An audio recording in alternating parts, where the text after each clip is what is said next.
Dragon Ball is my favorite anime, period, point blank. And I know many people like to be like, oh, if Dragon Ball is your favorite anime, your list is kind of invalid, which is stupid because it's a good show. They do the same thing when it comes to One Piece, Naruto, and all the other big animes. Like, if one of the most popular animes is your favorite, it's invalid. You gotta pick like an anime like, I don't know, Mashal or something to be your favorite one to be valid. That's stupid. Shout out Mashal, by the way. I love that show. That show's so funny, but that ain't the point. And personally, I just think that's such a dumb take to have.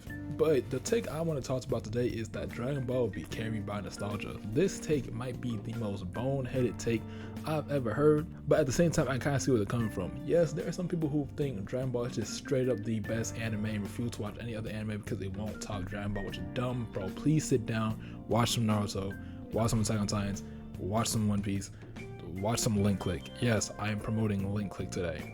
Please, people need to know more about that anime. That's or Donwa, my fault. That show peak. That's all I'm gonna say. You have to watch it, bro. Trust. But personally, there are people out there who do act like that, and honestly, I like those kind of people. I can understand, but I really hate when you're talking to somebody and they're like, "Oh, what's your favorite anime?" And you're like, and I'll be like, "Dragon Ball," and they look at you like, bro, that show is only good because you only liked it when you was a kid. Bro, I rewatched it literally when I was like 16, 17, 18.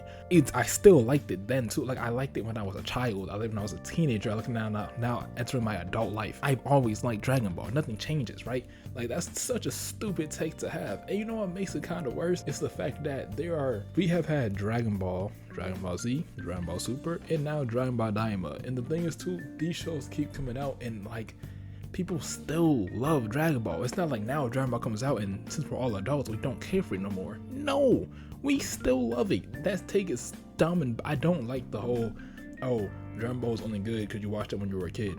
If that's the case, Naruto is only good because you watched it when you were a kid. One Piece is only good because you watched it when you were a kid. Bleach is only good because you watched it when you were a kid. I don't think y'all realize, but the big three is not modern day anime. It's old. One Piece came out in 1999, if I'm correct, and I think the manga could have even been earlier than that. And the same can go for Naruto and I believe Bleach as well. These aren't new. These are 20-plus-year-old shows. If that applies, if we're gonna say that nostalgia carried Dragon Ball, then you have to apply that to also One Piece and Naruto and etc. You do realize these shows are also old. They're not as old, but they're still old shows. Like, I think that's kind of weird to say. And I know a lot of, and I feel like it's such a bad take because like I just said, like, I can apply it to every other show that's not a part of New Gen. If somebody who was, let's say, 12 in 2020 who just started watching Jujutsu Kaisen, and now they are about 17 years old, does that mean Jujutsu Kaisen isn't good because it's also carried by nostalgia? We look at 2020 like it's nostalgic. It's kind of dumb. And again, I don't know if I'm wording it the way I want to word it properly, but you get what I'm trying to say here. I just hate the fact that every time people want to talk about Dragon Ball, it has to get hit with this asterisk of it ain't really that good. Nostalgia kind of just carries it. If nostalgia carried it, nobody would like Super and no one would like Daima. I feel like that's kind of dumb. Dragon Ball's still coming out today, and it's still the most, if not one of the most popular animes of today. It gets to a point, I'm just saying. And I know, like, there's a lot of issues people have with Dragon Ball. Like, oh my gosh, there's no stakes for Dragon Ball. Also stupid. Honestly, people love to hate on how they have, well, Dragon Balls, and, you know, every time a character dies, they can get brought back to life. Well, I mean, unless you're trying to watch a story without the main cast of characters, be my guest. And honestly, matter how I think about it, you can go watch History of Trunks. That's literally the story of if there's no Dragon Ball. It's literally what it is. It's literally there. It literally shows you, oh, if that happened, this show would be depressing. It's right there. Go watch it. Like, I don't know what y'all talking about. Another thing is, let's say, like, one thing that many people have problems with when it comes to anime is, oh, plot armor. That's one thing we all have beef with from time to time. Many characters get that plot armor. Let's just say there was no Dragon Balls and Dragon Balls couldn't revive people, right? If that was the case, Akira Toriyama would have to place in that form of plot armor. So when a character is supposed to die, wouldn't die. The prime example is One Piece. One Piece does this a lot. Naruto did this a lot. You do a drama would have done the same thing. They would just have to make it seem like a certain character would die and they wouldn't. Unless that's what you want. I don't know. Instead, they do die. They just come back later. And there's still stakes in Dragon Ball. They do realize if Frieza beat Goku, like, he blows up. Planet Namek blows up, so there's no Dragon Balls over there. And then he comes to Earth like he said he was gonna do, and then destroy Earth. Story over. Hello, same goes for the androids, same one for Cell. And Boo, spoiler alert if you never watched Dragon Ball, even though why you watching the video if you didn't. But when it comes to Boo, he does destroy Earth. And the only reason why they managed to survive and bring everybody back because he had the Namekian Dragon Ball still there.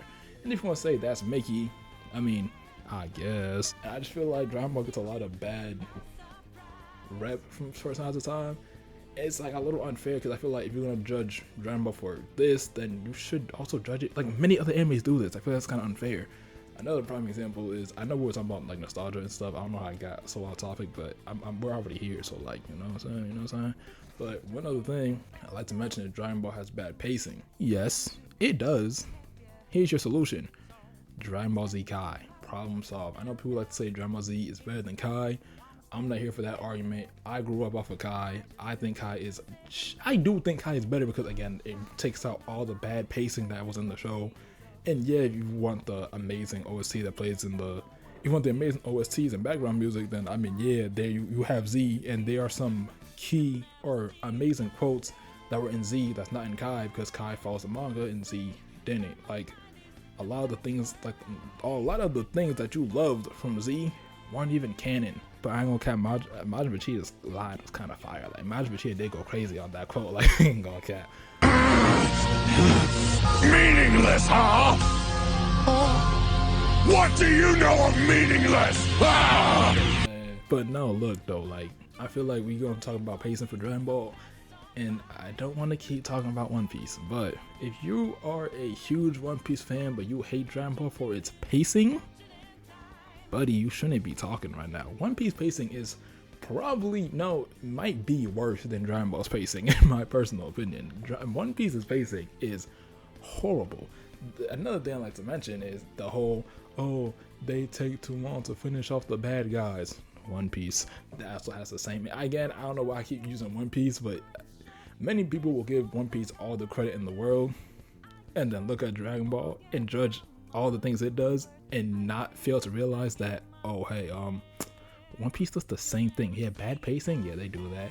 Oh, taking too long to finish off an enemy, yeah, they do that too. Yeah, all those things that you see in One Piece happens in Dragon Ball, and honestly happens in Naruto as well. This is such a stupid, if you're like, let's just say, how about you don't enjoy old animes? Can we do that instead? Like, yeah, like you have a lot of gripes with older animes because that's what they all did. Like, I didn't finish Bleach. I only watched 3 episodes, but even Bleach be doing that sometimes. But again, I didn't watch enough of it. I didn't get back to it eventually. I just think it's kind of stupid that we kind of just come out Dragon Ball for everything when it comes to this, bro. And I just think the nostalgia take is so stupid because, again, if Dragon Ball is carried by nostalgia, then so is Naruto. So it's One Piece. And I think One Piece is carried by nostalgia a little bit. Like, that's a show where I can see, I know I keep judging One Piece. I like One Piece. I'm 600 episodes in. I ain't catch up, but I do like the show. But One Piece also has that, we can't look at me that, so One Piece got a little nostalgia carrying it a little bit. You know what I'm saying? Like the old One Piece, like first 20 episodes of One Piece, you think that's peak for real? But hey, maybe I'm bugging, I don't know, but that's just me. Tell me what you think down below in the comments, and God bless.